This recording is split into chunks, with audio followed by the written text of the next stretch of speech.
Hello students, आज हम आयनिक equilibria part 2 में ऑस्टवाल्ड डाइल्यूशन लॉ के बारे में डिस्कस करेंगे।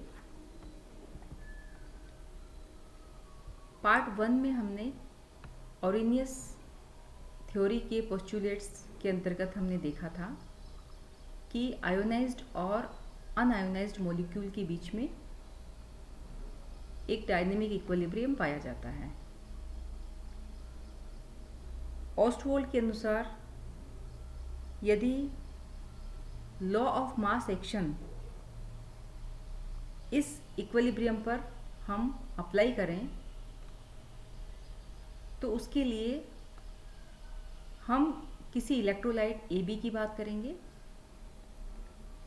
जिसके C मोल 1 लीटर में विलय हैं। यदि डिग्री ऑफ डिसोसिएशन यानी वियोजन की मात्रा अल्फा है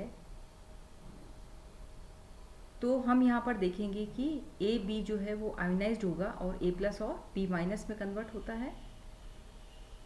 इसकी हम इनिशियल और इक्विलिब्रियम पर कंसंट्रेशंस को जब देखेंगे तो हम पाएंगे कि शुरू में इसकी सांद्रता AB की C होती है और उसके बाद A+ और B- की प्रारंभिक सांद्रताएं 0 होती हैं, जबकि इक्विलिब्रियम के बाद जो कॉन्सेंट्रेशंस होती हैं वो C1- अल्फा हो जाएगी AB की और A+ और B- आयंस की C अल्फा और C अल्फा हो जाती हैं। यदि हम लॉ ऑफ मास एक्शन को अप्लाई करते हैं तो कांस्टेंट K इक्वल टू होता है प्रोडक्ट अपॉन रिएक्टेंट। तो यहाँ पर हमने लिखा है A+ और B- और AB करके हम इस प्रकार से हम इसको लिखते हैं। अब हम इसे लिख सकते हैं KD equal to C alpha into C alpha upon C1- alpha. हमने A+ और B- और अपॉन AB की वैल्यू हमने यहाँ पर सब्स्टिट्यूट कर दी तो हमें एक कांस्टेंट प्राप्त होता है जिसे हमने लिखा है KD। और KD इक्वल टू हम यहाँ पर चूँकि C को C से कैंसिल कर देंगे तो हो जाएगा अल्फा स्क्वायर अपॉन 1- अल्फा, और इसे हमने इक्वेशन नंबर 1 दिया है। यहाँ पर KD को हम डिसोसिएशन कांस्टेंट या आयोनाइजेशन कांस्टेंट कहते हैं। KD एक प्रकार से आयनन स्थिरांक या वियोजन स्थिरांक है और ऑस्टवाल्ड डाइल्यूशन लॉ का यही एक मैथमेटिकल रूप या हम गणितीय रूप इसको कह सकते हैं। अब अगर हम किसी भी वीक इलेक्ट्रोलाइट या दुर्बल विद्युत अपघट्य की बात करते हैं तो उसके लिए अल्फा का मान कम होता है, यानी 1- अल्फा किसके इक्वल हम मान सकते हैं इसको 1 के इक्वल। ऐसी स्थिति में KD इक्वल टू हो जाएगा C अल्फा स्क्वायर, क्योंकि यहाँ पर 1- अल्फा की वैल्यू कितनी हो जाएगी 1, लेकिन कंडीशन क्या है फॉर वीक इलेक्ट्रोलाइट्स। हम इसको लिख सकते हैं alpha equal to √KD upon C, या हम इसे लिख सकते हैं equal to √KD into V। V यहाँ पर volume of solution containing 1 gram mole electrolyte है, यानी 1 ग्राम मोल विद्युत अपघट्य युक्त विलयन का आयतन V है। ऐसी स्थिति में हम अगर इसको डिफाइन करें तो हम कह सकते हैं कि degree of dissociation means alpha of weak electrolyte is directly proportional to the square root of dilution, यानी किसी भी दुर्बल अपघट्य या दुर्बल विद्युत अपघट्य के वियोजन की मात्रा तनुता के वर्गमूल के समानुपाती होती है। हम यहाँ पर देख रहे हैं alpha is √KD into V है, तो तनुता के वर्गमूल के समानुपाती होती है किसकी मात्रा, वियोजन की मात्रा। तो इस प्रकार से हमें इक्वेशन नंबर 2 प्राप्त होती है, और ये जो इक्वेशन नंबर 2 है वो यूनिवेलेंट वीक इलेक्ट्रोलाइट्स के लिए एक ऑस्टवाल्ड डाइल्यूशन नियम का अप्रोक्सीमेट रूप है। इसे हम एक सन्निकट रूप कह सकते हैं ऑस्टवाल्ड डाइल्यूशन लॉ का। तो ये हमने ऑस्टवाल्ड डाइल्यूशन लॉ का मैथमेटिकल रूप देखा। अब हम बात करेंगे कि डिग्री ऑफ डिसोसिएशन को हम किस प्रकार से रिप्रेजेंट कर सकते हैं, यानी वियोजन की मात्रा। तो उसके लिए एक फॉर्मूला होता है कि अगर हम इक्विवेलेंट कंडक्टेंस की बात करें, तुल्यांकी चालकताओं की बात करें, तो तुल्यांकी चालकताओं का अनुपात किसी तनुता पर तुल्यांकी चालकता और अनंत तनुता पर तुल्यांकी चालकता, यानी equivalent conductance at certain dilution और equivalent conductance at infinite dilution, इन दोनों का जो रेशियो प्राप्त होगा वो किसके बराबर होता है, वो अल्फा के बराबर होता है।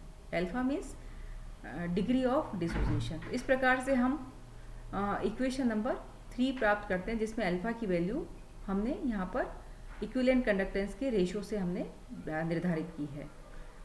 अब ये जो अल्फा की वैल्यू है, इसको हम इक्वेशन नंबर 1 में भी सब्स्टिट्यूट कर सकते हैं। 1 जो हमने पहले प्राप्त किया था ऑस्टोल डाइल्यूशन लॉ का मैथमेटिकल फॉर्म, मैथमेटिकल रूप, जिसमें के डी इक्वल टू था C alpha square upon 1 minus alpha.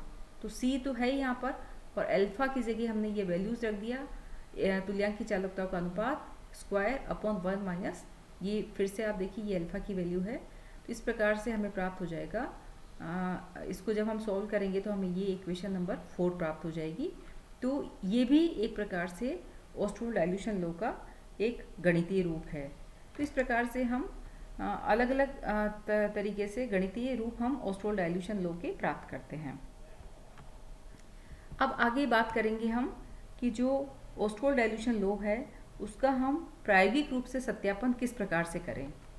तो ये देखिए आप, एक्सपेरिमेंटल वेरिफिकेशन ऑस्टोल डाइल्यूशन लॉ, उसके लिए बहुत सिंपल से स्टेप्स हैं। सबसे पहला जो स्टेप्स है उसमें हम क्या करते हैं कि अलग अलग सांद्रताओं पर इलेक्ट्रोलाइट की इक्विवेलेंट कंडक्टेंस का मान हम फाइंड आउट करते हैं। सबसे पहला step, equivalent conductance of electrolyte at different concentrations are determined. उसके बाद हम क्या करेंगे कि अनंत तनुता पर तुल्यांकी चालकता हम फाइंड आउट करते हैं, यानी ये वैल्यू हम फाइंड आउट करेंगे। और equivalent conductance at infinite dilution find out करने के लिए हम अप्लाई करते हैं कोलराउश लॉ, जिसके अनुसार जो इक्विवेलेंट कंडक्टेंस होती है वो कैटायन और एनायन की जो इक्विवेलेंट कंडक्टेंस है उसके योग के बराबर होती है। तो इस प्रकार से हम धनायन और ऋणायनों की तुल्यांकी चालकताएं ज्ञात करके हम अनंत तनुता पर तुल्यांकी चालकता ज्ञात कर लेते हैं। तो हमने 2 स्टेप्स पूरे किए। पहले स्टेप में हमने अलग अलग कॉन्सेंट्रेशंस पर तुल्यांकी चालकताएं निर्धारित की, और फिर उसके बाद हमने कोलराउश लॉ के आधार पर अनंत तनुता पर हमने तुल्यांकी चालकता ज्ञात की। तो इस प्रकार से हमें 2 मान प्राप्त हो गए। उसके बाद आप जानते हैं कि डिग्री ऑफ डिसोसिएशन किसके बराबर होता है। ये हमने इससे पहले हमने देखा था कि अल्फा की वैल्यू हम निकालेंगे दोनों प्रकार की तुल्यांकी चालकताओं के अनुपात के आधार पर।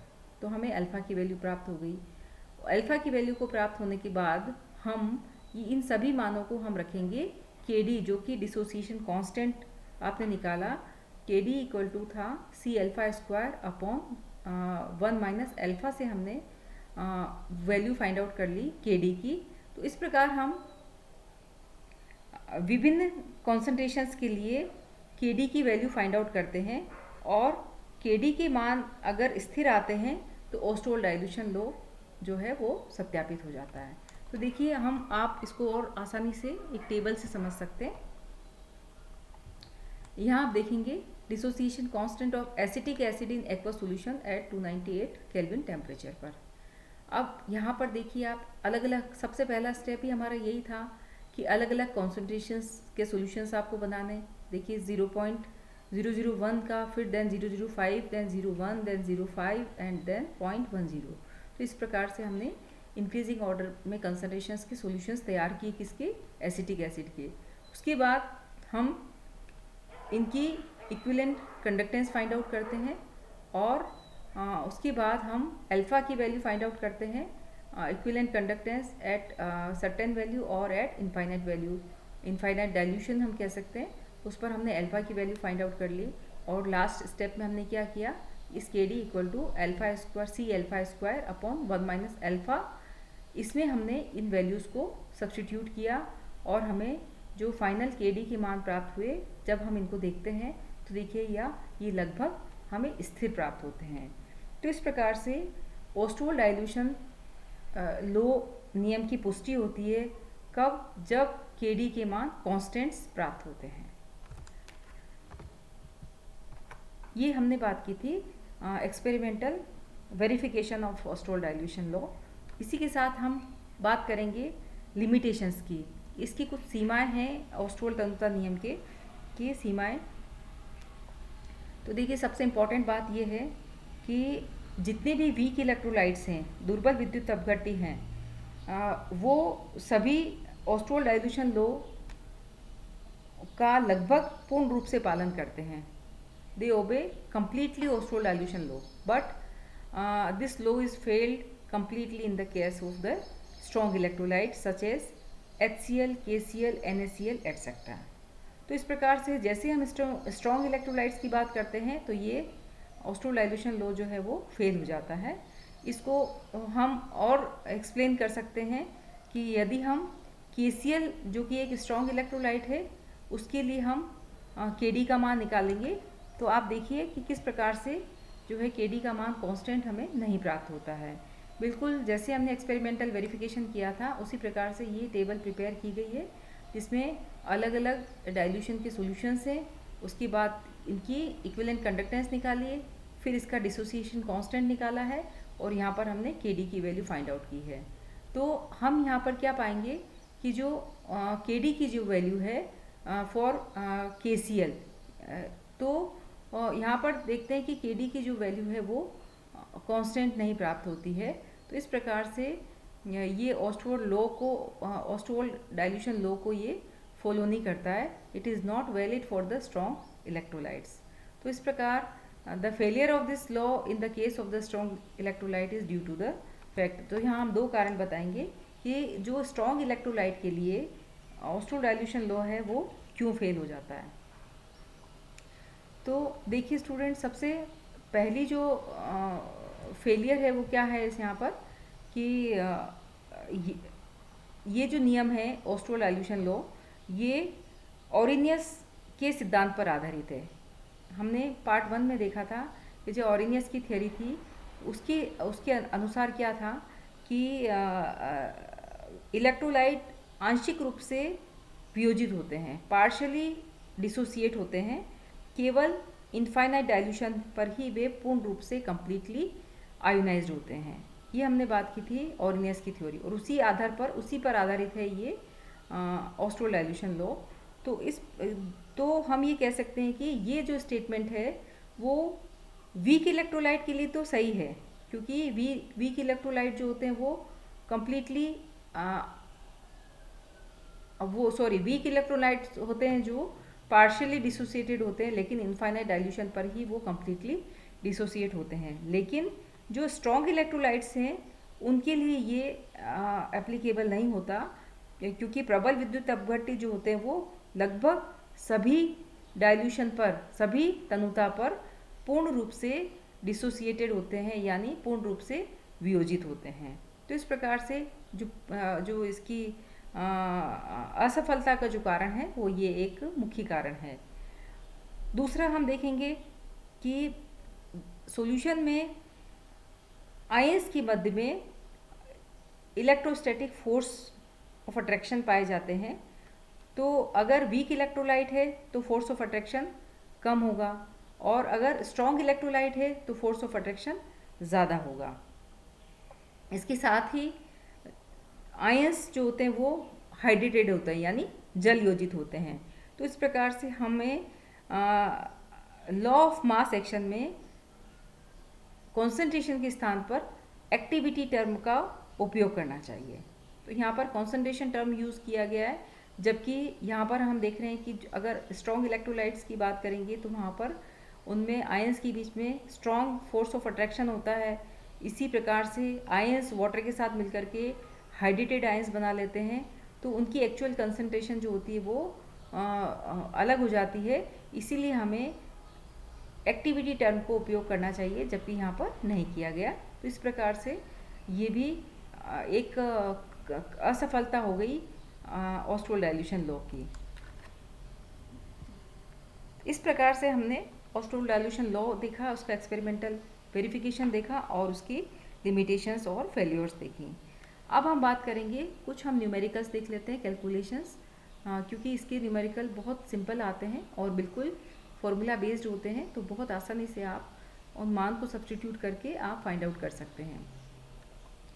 तो सबसे पहला फर्स्ट देखिए आप, तो इसमें यहाँ पर एसिटिक एसिड का डिसोसिएशन कांस्टेंट दे रखा है, मीन्स ये यहाँ पर Kd की वैल्यू दे रखी है और हमें फाइंड आउट करना है degree of dissociation, sorry alpha की calculate the yes degree of dissociation find out करना है।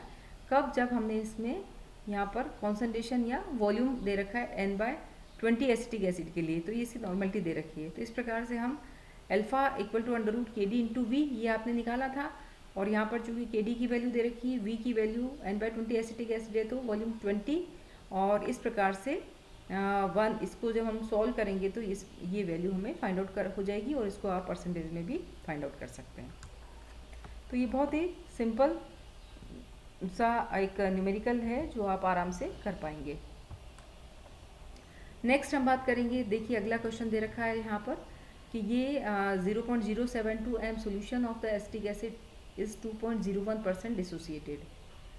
ठीक है, यहाँ पर ये सीधा डायरेक्ट यहाँ कॉन्सेंट्रेशन दे रखी है और ये डिसोसिएशन यानी अल्फ़ा की वैल्यू दे रखी है इन परसेंटेज में। तो आपको पहले परसेंट को सिंप्लीफाई करना है और उसके बाद आपको कैलकुलेट करना है डिसोसिएशन कांस्टेंट ऑफ एसिड। तो Kd इक्वल टू होता है C∆2 1 - अल्फ़ा, ये आप जानते हैं। C की वैल्यू यहाँ पर दे रखी है। उसके बाद आप अल्फ़ा की वैल्यू आप फाइंड आउट कर लेंगे, सॉरी अल्फ़ा की वैल्यू को आप सिंप्लीफाई करेंगे क्योंकि ये परसेंटेज में दी हुई है तो डिवाइड बाय 100 करेंगे, और इस प्रकार से हम Kd की मान को जब यहाँ पर रखेंगे 0.072 इंटू ये वैल्यू, ये यहाँ पर स्टूडेंट्स करेक्शन कर लेना, यहाँ पर 0.072 आएगा, तो ये हो जाएगा 0.072 इंटू 0.0, ये वैल्यू हमने यहाँ पर रख दी किसकी, ये हो गई हमारी इसकी अल्फ़ा की वैल्यू, तो C∆2 1 - अल्फ़ा ये हमने लिख दिया। तो इस प्रकार से मोल पर लीटर में हम इसकी Kd की वैल्यू फाइंड आउट कर लेते हैं। डिसोसिएशन कांस्टेंट आ गया आपके पास। तो ये भी बहुत सिंपल कैलकुलेशन है। इसके बाद एक और आप देख लीजिए कि किस प्रकार से हम degree of dissociation of 0.2 n solution of weak acid is 0.94%, then what will be the degree of dissociation of its 0.02 n solution.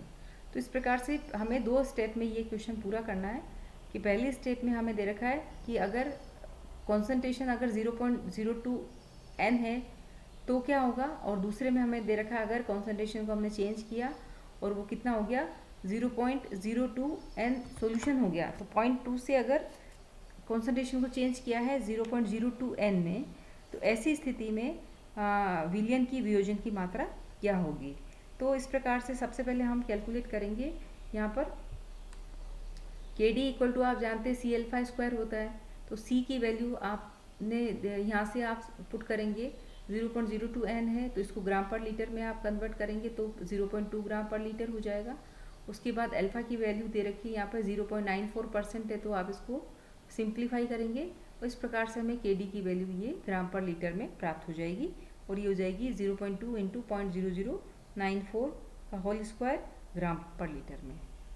अब देखिए स्टूडेंट्स, Kd की वैल्यू तो हमें यहाँ से प्राप्त हो गई, ये है। अब फिर से हमें अगर हम क्या करेंगे कि अगर आपको फाइंड आउट करना है कि एक वीक इलेक्ट्रोलाइट का अगर 0.2 n सॉल्यूशन की डिसोसिएशन कांस्टेंट अगर दे रखा, सॉरी डिग्री ऑफ डिसोसिएशन दे रखा है 0.94%, तो उसके 0.02 n विलियन की विजन की मात्रा क्या होगी, मीन्स Kd तो सेम रहेगा। तो इस प्रकार से Kd इक्वल टू हो जाएगा C∆2।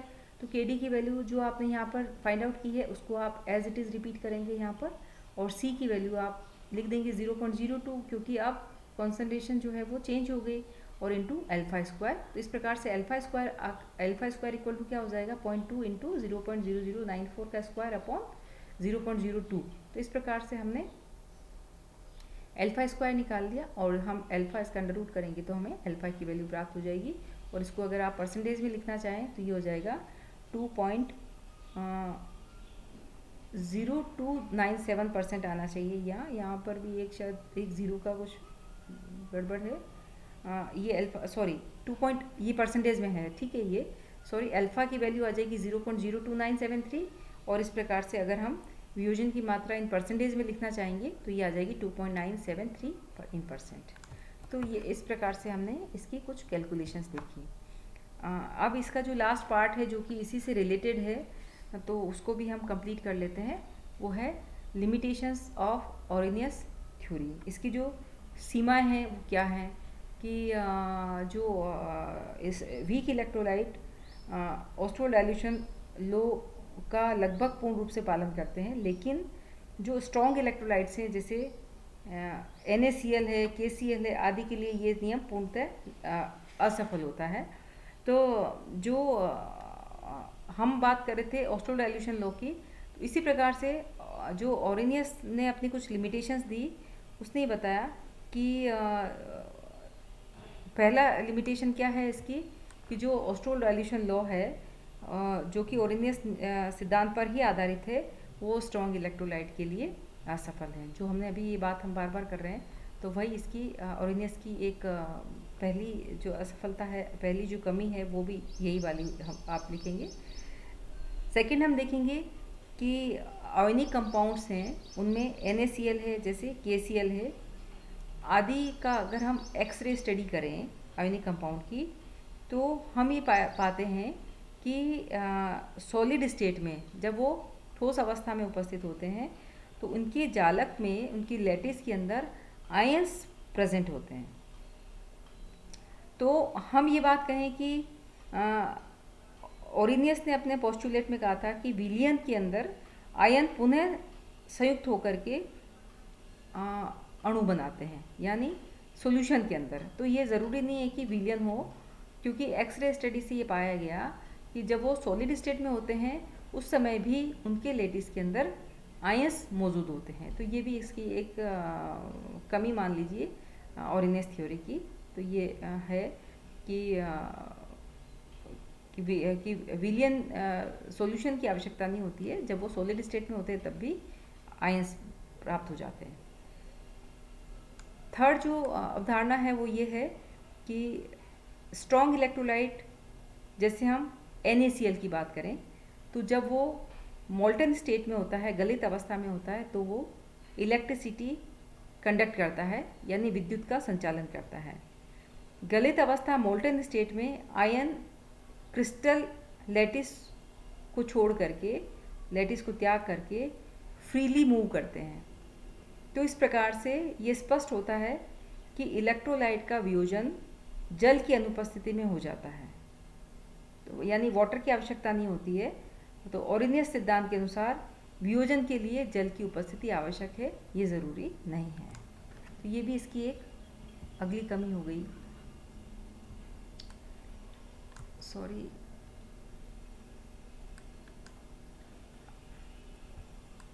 अब हम बात करेंगे कि ओरिनियस ने डिग्री ऑफ डिसोसिएशन को कैलकुलेट किया था इक्वेशन नंबर 1 के आधार पर, और इसी प्रकार से हम डिग्री ऑफ डिसोसिएशन को हम इस प्रकार इक्वेशन नंबर 2 से भी कैलकुलेट करते हैं, जिसमें I जो है यहाँ पर वॉन ऑफ फैक्टर है और V जो है वो is the number of the ions obtained from A molecule. तो इस प्रकार से दो हमारे पास फॉर्मूलाज हैं 1 और 2।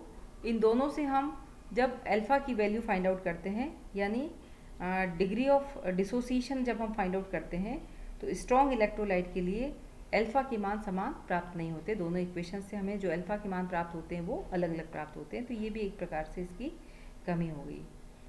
नेक्स्ट है कि जो ओरिनियस है वो theory does not give explanation for the dissociation of the electrolytes. विद्युत अपघट के वियोजन के कारणों का स्पष्टीकरण वो नहीं दे पाए। इसी प्रकार से जो एक्सपेरिमेंटली यह पाया गया कि कॉन्सेंट्रेशन के साथ ट्रांसपोर्ट नंबर में परिवर्तन होता है। तो कॉन्सेंट्रेशन के साथ ट्रांसपोर्ट नंबर में परिवर्तन क्यों होता है? इसको भी ओरिनियस ने समझाने में असफल रहे। तो इस प्रकार से ये भी इसकी एक कमी हो गई। और लास्ट हम देखेंगे कि ओरिनियस ने स्ट्रॉन्ग इलेक्ट्रोलाइट की डाइल्यूट सॉल्यूशन के लिए जो एब्जॉर्प्शन स्पेक्ट्रा प्राप्त होते हैं उसमें डाइल्यूट सॉल्यूशन में जो अवयोजित अणु हैं वो क्यों प्राप्त होते हैं, यानी अनडिसोसिएटेड जो मॉलिक्यूल जो प्राप्त होते हैं एब्जॉर्प्शन स्पेक्ट्रा में, उसके लिए कोई भी इनके पास प्रमाण नहीं है। यानी दे does not give any evidence for the existence of the undissociated molecules in the absorption spectra of the dilute solution of the strong electrolytes। तो इस प्रकार से कई सारी कमियां को देखते हुए ओरिनियस की थ्योरी जो है वो भी असफल रही। तो स्टूडेंट्स, आज की क्लास के लिए बस इतना ही। Thank you very much.